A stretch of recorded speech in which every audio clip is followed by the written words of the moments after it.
नमस्कार बच्चों, इस वीडियो में क्लास 9th मैथ अध्याय 9 वृत्त के बहुविकल्पी प्रश्न को सॉल्व करेंगे। इसके पहले का बहुविकल्पी प्रश्न बता दिए हैं, बच्चों नहीं देखे हैं तो प्लेलिस्ट में डाल दिए हैं, वहां जाकर देख सकते हैं। चलिए देखिए, बहुविकल्पी प्रश्न कह रहा है। पहला क्वेश्चन, इसमें ए बी सी एक त्रिभुज है। ए बी सी एक क्या है? त्रिभुज है। तो बिंदु कह रहा है ए बी और सी से निम्नलिखित कितने वृत्त खींचे जा सकते हैं, ये पूछ रहा है। तो इसमें देखिए ऑप्शन है, कह रहा 1, 2, 0 या अनगिनत। तो एक वृत्त देखिए करा एक त्रिभुज, ठीक ना, एक त्रिभुज बना लीजिए। एक त्रिभुज देखिए इस तरह से एक त्रिभुज होगा, ठीक ना, जो कि ए बी और सी है। मान लेते हैं ये ए है, ये बी है, ये सी है बच्चों, ठीक ना। इससे कह रहा है कितने वृत्त खींची जा सकती हैं। तो देखिए तीनों बिंदुओं से मिलाने वाली ठीक इस तरह से ऐसे अगर खींचते हैं तो सिर्फ कितने खींची जाएंगी? एक ही वृत्त खींची जाएगी, ठीक ना बच्चों। तो ऑप्शन देखिए इसमें पहला सही हो जाएगा। अगला क्वेश्चन लेते हैं। देखिए अगला कह रहा है, उन तीन बिंदुओं से होकर जो एक सरल रेखा में नहीं है, यानी ये कह रहा है एक सरल रेखा में नहीं है, बिंदु नहीं है, तो निम्नलिखित में कितने वृत्त खींचे जा सकते हैं। ठीक उसी जैसा है, जैसे ये कह रहा है एक सरल रेखा में नहीं, यानी इस तरह से तीन बिंदु नहीं है जो कि एक क्या है सरल रेखा में हो, ऐसे ऐसे नहीं है। क्या है कि एक बिंदु मान लेते हैं यहाँ है, एक यहाँ है, एक यहाँ, यानी इस तरह से ये क्या बना रहे हैं? त्रिभुज बना दे रहे हैं बच्चों, समझ में आ रहा है। तो कह रहा है उन तीन बिंदुओं से होकर जो एक सरल रेखा में नहीं है, निम्नलिखित में कितने वृत्त खींचे जा सकते हैं। इसमें भी क्या है कि एक ही वृत्त इस तरह से मिलाती हुई रेखा को क्या है खींचे जा सकते हैं। तो ऑप्शन ए मेरा सही हो जाएगा बच्चों, ठीक ना, एक खींचा जा सकता है। तीसरा क्वेश्चन लेते हैं। देखिए कह रहा है कि तीन एक रैखिक बिंदुओं से होकर निम्नलिखित वृत्त खींचे जा सकते हैं। दो खींचे जा सकते हैं, एक खींचे जा सकते हैं, एक भी नहीं, अनगिनत। तीन एक रैखिक है। क्या है? एक रैखिक मतलब एक ही रेखा पे तीनों बिंदु, यानी ये रेखा है तो मान लेते हैं एक क्या है, तीनों बिंदु इस तरह से हैं। इसमें कह रहा है तीन एक रैखिक बिंदु से होकर निम्नलिखित वृत्त खींचे जा सकते, कितने वृत्त खींचे जा सकते हैं। इसमें देखिए एक भी वृत्त हम नहीं खींच पाएंगे, क्योंकि देखिए खींचेंगे तो ये नहीं मिलेगा, ठीक ना। तीनों क्या है मिलाती हुई जो खींचेंगे वही वृत्त होता है बच्चों, ठीक ना, समझ में आ रहा है। तो इसमें क्या है कि एक भी नहीं खींच सकते हैं, ऑप्शन सी मेरा सही हो जाएगा। ठीक, अगला क्वेश्चन लेते हैं। देखिए बच्चों चौथा क्वेश्चन क्या कह रहा है, एक प्रदत्त बिंदु जो केंद्र नहीं है, ठीक, केंद्र नहीं है, कोई भी बिंदु है, से किसी वृत्त के कितने व्यास गुजर सकते हैं। ठीक ना, एक वृत्त है इस तरह से समझिए, ये मेरा ये वृत्त हो गया, ठीक है बच्चों। अब कह रहा है कोई भी बिंदु से, ठीक ना, कोई भी बिंदु यहाँ पे ले लेते हैं, कहीं भी एक बिंदु ले लेते हैं, तो इससे क्या है कह रहा है कितने व्यास गुजर सकते हैं। तो अच्छा ये बताइए वृत्त में, क्योंकि एक बिंदु है, एक बिंदु से क्या करेगा, एक ही व्यास से, क्योंकि केंद्र बिंदु से होते हुए जाएगी। व्यास क्या होता है कि केंद्र बिंदु से जो होती हुई रेखा ऐसे जाए, ठीक ना, ये तो क्या होती है, ये व्यास होती है, ठीक है बच्चों। तो एक व्यास हो सकती है, आई बात समझ में, एक और केवल एक ही व्यास खींचे जा सकते हैं एक बिंदु। अगर देखिए दूसरा रहेगा तो दूसरे से हम खींच सकते हैं, दो बिंदु तो दूसरा हो जाएगा, एक और हो जाएगा, लेकिन सिर्फ क्या है कि एक ही बिंदु है तो सिर्फ एक और एक ही खींचे जा सकते हैं। ऑप्शन सी मेरा सही हो जाएगा बच्चों, ठीक ना। अगला क्वेश्चन लेते हैं।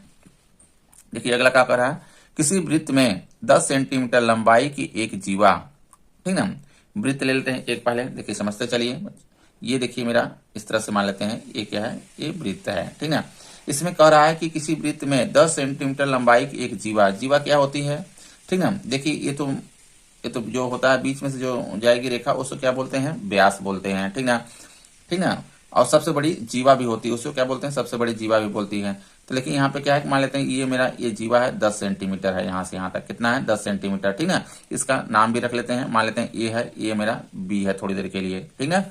ये होगी जीवा, केंद्र से 12 सेंटीमीटर की दूरी पे है, केंद्र से, यानी वृत्त का जो केंद्र है यहाँ से क्या है, ये 12 सेंटीमीटर की क्या है दूरी पे है, ये 12 सेंटीमीटर यहाँ से है, और 10 सेंटीमीटर मेरा यहाँ से यहाँ तक ए बी का मान है, ये कितना है 10 सेंटीमीटर है बच्चों, ठीक है, 10 सेंटीमीटर है, 12 सेंटीमीटर दूरी पे है। वृत्त की त्रिज्या का मान निम्नलिखित में से कौन सा है, यानी वृत्त की त्रिज्या हमको बताना है कितना होगा इसमें से।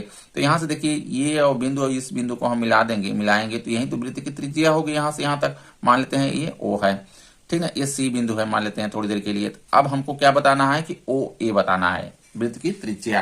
तो यहाँ से देखिए कैसे निकालेंगे, क्योंकि देखिए ए बी क्या है, यहाँ पे जो जीवा है मेरा 10 सेंटीमीटर, तो यहाँ से यहाँ देखिए क्या है 5 सेंटीमीटर होगा ना, ये कितना हो जाएगा 5 सेंटीमीटर हो जाएगा। अच्छा केंद्र से देखिए यहाँ जीवा पर जो ये क्या है लंब है, ठीक ना, तो क्या करती है जीवा को समद्विभाजित करती है, इतना ध्यान दीजिएगा, ठीक ना। तो 5 सेंटीमीटर इधर हो जाएगा, 5 सेंटीमीटर इस साइड होगा, तो 5 सेंटीमीटर ये हो गया। अब ये देखिए क्या है कि 90 अंश कोण बनता है, इसमें लग जाएगा पाइथागोरस का प्रमेय लग जाएगा। तो ये कर्ण हो गया, ये आधार होगी, ये लंब भुजा होगी। तो कर्ण यानी ए ओ का स्क्वायर यही होता है ना। पाइथागोरस प्रमेय क्या होता है कि कर्ण का स्क्वायर यानी ए ओ का स्क्वायर हो जाए, आधार का स्क्वायर यानी इसका स्क्वायर का ए सी का स्क्वायर। ध्यान दीजिएगा, ए सी का स्क्वायर ध्यान, और इधर ओ सी का स्क्वायर कर लेते हैं, लंब का स्क्वायर। ठीक है बच्चों, ये हो गया। अब इसी में रख देंगे, देखिए ए ओ का मान हमारा निकल जाएगा, ए ओ का मान निकल जाएगा, ठीक ना। ए ओ स्क्वायर ए सी कितना है यहाँ पर देखिए, ये 5 है, 5 सेंटीमीटर, 5 का स्क्वायर कर लेंगे ध्यान। ओ सी देखिए यहाँ से यहाँ तक कितना है, 12 सेंटीमीटर है, 12 का स्क्वायर हो जाएगा। तो यहाँ पर देखिए हो गया 55 25 और 12 बरहम 144, ठीक है बच्चों। तो ये आ जाएगा 144 हो गया। अब दोनों को जोड़ देते हैं, जो दोनों को जोड़ देते हैं, देखिए कितना आ जाएगा, 4 और 5 9 और 4 और 2 6 और 1 169 आएगा, ठीक है बच्चों। तो यहाँ पर देखिए हो गया ए ओ का है, ये ए ओ का स्क्वायर है। अब ए ओ बराबर निकालेंगे तो ये कहां पर चला जाएगा, ये यहाँ से देखिए स्क्वायर जो हटेगा तो ये कहां, रूट में चली जाती है संख्या 169। अब ये किसका देखिए है वर्गमूल 169, ये 13 का है, तो 13 देखिए हो जाएगा, ए ओ का मान 13 हो जाएगा। ऑप्शन सी मेरा सही होगा, ठीक ना। किसी वृत्त की दो जीवाएं ए बी और सी डी में, ठीक ना, ए बी तथा सी डी में से प्रत्येक केंद्र से 6 सेंटीमीटर की दूरी पर है, ठीक ना। ए बी तथा सी डी में संबंध कौन सा है, ये पूछ रहा है। तो देखिए इसमें वृत्त बना के थोड़ा समझ लेते हैं। देखिए इस तरह से वृत्त बना लेते हैं, ये मेरा वृत्त हो गया, ठीक है। करा किसी वृत्त की दो जीवाएं ए बी और सी डी में, ए बी तथा सी डी में से प्रत्येक केंद्र से 6 सेंटीमीटर की दूरी पे हैं। कितने हैं, 6 सेंटीमीटर, यानी केंद्र है देखिए यहाँ पे, यहाँ से 6 सेंटीमीटर की दूरी पे एक जीवा ये है, ठीक है। और यहाँ पे 6 सेंटीमीटर की दूरी पे एक जीवा इधर ये है, समझ में आ रहा। तो यहाँ पे देखिए यहाँ से यहाँ तक ये 6 सेंटीमीटर हो गया, और यहाँ से भी क्या है, ये 6 सेंटीमीटर है। एक केंद्र बिंदु मेरा यहाँ पे ओ है, ठीक है बच्चों। ये मान लेते हैं ये ए बी है, कोई भी ए बी ले लेते हैं, ये ए बी हो गया, और ये सी डी है, दो जीवाएं हैं दूरी पे हैं। तो कह रहा है ए बी तथा सी डी में संबंध कौन सा है। अच्छा ये बताइए, जब केंद्र बिंदु से 6 सेंटीमीटर की दूरी पे ये भी है, ठीक ना, 6 सेंटीमीटर की दूरी पे ए भी है, तो निश्चित है ये क्या करता है, केंद्र बिंदु क्या करता है, जीवा को क्या करता है, सम द्विभाजित करता है, इसको भी करेगा इसको भी करता है, ठीक ना। तो आधा इधर आधा इधर आधा इधर आधा इधर, यानी कह सकते हैं ए बी बराबर क्या है, सी डी, ठीक ना। ऑप्शन देखिए इसमें बी मेरा सही हो जाएगा। अगला क्वेश्चन लेते हैं। देखिए अगला क्वेश्चन कह रहा है बच्चों, देखिए कह रहा है चित्र में केंद्र ओ से जीवा पी क्यू पर लंब खींचा गया है, ठीक ना। जीवा केंद्र से क्या है, जीवा पी क्यू पे क्या है, लंब खींचा गया है। देखिए जीवा है ये पी है, ये क्या है मेरा क्यू है, केंद्र से क्या है, इस पे लंब डाला गया है, ठीक ना। है लंब ओ एम, ओ एम बराबर कितना है, 6 सेंटीमीटर, यहाँ से यहाँ तक 6 सेंटीमीटर, और जीवा पी क्यू बराबर 16 सेंटीमीटर है, यानी पी क्यू यहाँ से लेके यहाँ तक क्या है, ये 16 सेंटीमीटर है। तो वृत्त की त्रिज्या होगी, वृत्त की त्रिज्या पूछ रहा है, नहीं ये ओपी पूछ रहा है, नहीं यहाँ से लेके यहाँ तक, ठीक है बच्चों। अच्छा बताइए, जैसे देखिए केंद्र बिंदु से, ठीक है, जीवा पर डाला गया जो लंब होता है, जीवा को क्या करती है, सम द्विभाजित करती है, यानी आधा आधा भागों में बांटती है। तो 8 सेंटीमीटर देखिए इधर हो जाएगा, ये 8 सेंटीमीटर इधर भी होगा, 8 सेंटीमीटर इस साइड भी होगा, ये लंब है 90 डिग्री। अब इसमें देखिए पाइथागोरस प्रमेय लग जाएगा, पाइथागोरस प्रमेय लगाएंगे, देखिए तो ओपी यानी ये मेरा हो जाएगा, देखिए ओपी का स्क्वायर यानी कर्ण का स्क्वायर बराबर होता है आधार का स्क्वायर, आधार ये 8 ले लेते हैं, ठीक ना, 8 सेंटीमीटर है तो 8 क्या हो गया, ये स्क्वायर हो गया, धन लगाएंगे, लंब का स्क्वायर, ठीक ना। तो लंब कितना है मेरा 6 है, तो 6 के क्या हो जाएगा यहाँ पे स्क्वायर करेंगे, इसी को देखिए सॉल्व करेंगे। 8 ठाए देखिए 64 हो गया, ठीक है बच्चों, और 6 के 36 हो जाएगा, और 36 और 64 को जोड़ देंगे तो कितना आएगा, ये 100 आ जाएगा, ठीक ना। यानी ओपी स्क्वायर आ गया कितना, 100। अब ओपी बराबर देखिए निकालेंगे, ओपी बराबर देखिए जब ही ये स्क्वायर यहाँ से हटेगा तो ये कहाँ चली जाती है संख्या, ये रूट में चली जाती है, रूट से जब बाहर निकलेगी 100, देखिए जब रूट से बाहर निकालेंगे इसका वर्गमूल लेंगे तो कितना आ जाएगा, 10 आएगा। तो यही देखिए ओपी क्या होगा, 10 सेंटीमीटर हो जाएगा, ऑप्शन बी मेरा सही हो जाएगा बच्चों, ठीक ना। अगला क्वेश्चन लेते हैं। देखिए अगला क्वेश्चन कह रहा है चित्र में, देखिए चित्र है, ठीक ना, चित्र में वृत्त का व्यास ए बी बराबर 30 सेमी है, जीवा ए सी बराबर 24 सेमी, केंद्र ओ से जीवा ए सी कितनी दूरी पर होगी, ठीक ना।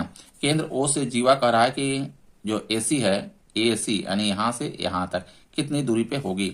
यहाँ पर ध्यान दीजिएगा, ठीक ना। ये देखिए व्यास मेरा दिया है, क्या दिया है, ए बी यहां से यहां तक ये व्यास है, ठीक ना बच्चों। जब व्यास है तो ये देखिए जो केंद्र बिंदु है, ठीक ना, यहां से यहां तक देखिए आधा इधर ये त्रिज्या होती है, त्रिज्या होती है, त्रिज्या का दूना क्या होता है, व्यास होता है बच्चों, ठीक ना। या कह सकते हैं व्यास का आधी क्या होती है, त्रिज्या होती है। तो 30 सेंटीमीटर है तो यहाँ पे कितना हो जाएगा, 15 सेंटीमीटर हो जाएगा इधर का केंद्र बिंदु से, ठीक ना बच्चों। आप देखिए करा एसी 24, एसी कहना है यहां से यहां तक 24 सेंटीमीटर है। तो केंद्र से जीवा की दूरी बताना है हमको। केंद्र देखिए ये है, यहां से यहां तक जीवा क्या करना है, दूरी बताना है, यानी ये चीज हमको बताना है, ठीक ना। तो यहाँ पे देखिए हम मान लेते हैं यहाँ पे एम है थोड़ी देर के लिए, ठीक ना। तो देखिए जो केंद्र से जीवा पर डाला गया लंब क्या होता है, लंब ये जीवा को समद्विभाजित करता है। तो 24 सेंटीमीटर है तो इधर कितना आ जाएगा, ये 12 सेंटीमीटर, आधी हो जाएगी, 12 दूना 24 होता है।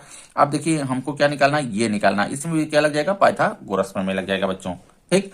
तो यहाँ पर देखिए 15 यानी ये देखिए 15 का स्क्वायर, ये कर्ण है मेरा, तो यहाँ पे देखिए 15 आएगा, यानी ये कह सकते हैं कि 15 का स्क्वायर, कर्ण का स्क्वायर हो गया ये। और ये आधार का स्क्वायर यानी 12 का क्या करेंगे, स्क्वायर कर लेंगे। और ये लंब का धन लंब का स्क्वायर यानी ओ एम का स्क्वायर इसी प्रकार से रहेगा। इसी का देखिए मान हमको बताना है, यहां से यहां तक दूरी बतानी है, यानी केंद्र से जीवा की दूरी बतानी है, ठीक है बच्चों। तो यहाँ देखिए 15 का स्क्वायर करेंगे, 15, ठीक ना, 15 हम कितना हो जाएगा बच्चों, 225 आएगा। तो 225 हम कर लेंगे बराबर 12 बार हम 144 हो जाएगा, ये 44, ठीक ना। इसका देखिए ओ एम स्क्वायर इसी प्रकार से रहेगा, ठीक है बच्चों। इसको ले आएंगे हम इस साइड कर लेते हैं, यानी ओ एम स्क्वायर बराबर हो जाएगा, ओ एम स्क्वायर बराबर हो गया 225 ऋण में 144, ठीक है बच्चों। तो यहां से देखिए हो जाएगा मेरा ओ एम स्क्वायर बराबर, आप देखिए यहाँ पे 225 में 144 क्या करेंगे, घटा देंगे, तो कितना आ जाएगा, 81 आ जाएगा बच्चों, ठीक, समझ में आ रहा है। आप देखिए ओ एम बराबर निकालेंगे तो ये देखिए स्क्वायर है, ये कहाँ चली जाएगी संख्या, ये रूट में चली जाएगी। अब देखिए रूट से जब 81 बाहर निकलेगा तो कितना होगा, 9, ठीक है बच्चों, 9 9 81 होता, 9 हो जाएगा। इसमें देखिए ऑप्शन डी मेरा सही हो जाएगा, ठीक। अगला क्वेश्चन लेते हैं, देखिए बच्चों क्वेश्चन 10, ठीक ना, 10, ये देखिए लास्ट क्वेश्चन है इस वीडियो का।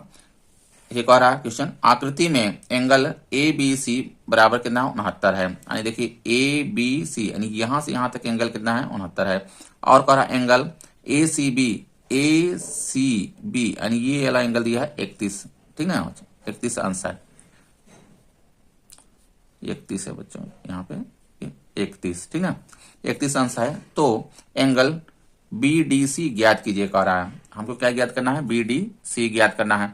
तो यहाँ पर ध्यान दीजिएगा, देखिए ये क्या है, मेरा एक वृत्त है, ठीक है बच्चों, ये वृत्त है। अगर देखिए यहां से पहले इस त्रिभुज में चलते हैं थोड़ी देर के लिए, देखिए ये त्रिभुज है मेरा, ठीक ना, ऐसे। तो त्रिभुज है, त्रिभुज के तीनों कोणों का योग कितना होता है, 180 अंश होता है बच्चों, होता है। तो 180 में से क्या करेंगे कि अगर ये दोनों को जोड़ कर हम घटा दें तो ये वाला एंगल मेरा ये निकल आएगा बच्चों, ये निकल आएगा, ठीक ना। अगर मान लें, एक मान लेते हैं यहाँ पे पिन लगाइए, एक यहाँ पे पिन लगाइए, ठीक ना, और यहाँ से लेके और एक यहाँ पे करिए, इसको खसकाने वाला बनाइए, धागा से बांध लीजिए इस तरह से। तो यहाँ से हम अगर खसकाते हुए अगर इधर आते हैं, ठीक ना, तो क्या करेंगे, क्योंकि जो एंगल ए होगा वही एंगल क्या हो जाएगा, ये वाला मेरा एंगल बनेगा। आई बात समझ में।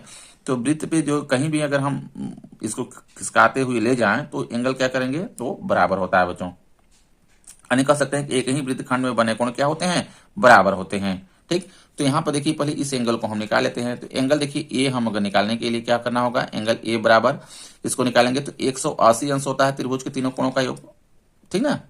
तो अब इन दोनों क्या करेंगे, घटा देंगे इसमें से, यानी ये देखिए 69 घट जाएगा और 31 भी घट जाएगा। इन दोनों को जोड़ कर अगर घटा देंगे 180 में तो कितना आ जाएगा, ये 80 आ जाएगा, ठीक है बच्चों, ये 80 आएगा। आप देखिए जब ये 80 आ गया ये वाला एंगल, ठीक ना, तो एंगल डी भी क्या होगा, 80 होगा। एंगल ए बराबर एंगल डी होगा बच्चों, ठीक ना, ये बराबर कितना हो जाएगा, 80 अंश हो जाएगा। हमसे क्या पूछ रहा है, देखिए एंगल बी डी सी ही पूछ रहा है, बी डी सी यानी ये वाला एंगल पूछ रहा है, तो ये एंगल कितना हो गया, 80 अंश हो गया, ठीक। एक ही वृत्तखंड में बने कोण बराबर होते हैं बच्चों, ध्यान दीजिएगा, ठीक ना। तो इस तरह से ये हो जाएगा, ऑप्शन ए मेरा सही होगा, ठीक ना। वीडियो अच्छा लगा हो लाइक करें, चैनल को सब्सक्राइब कर लें, धन्यवाद।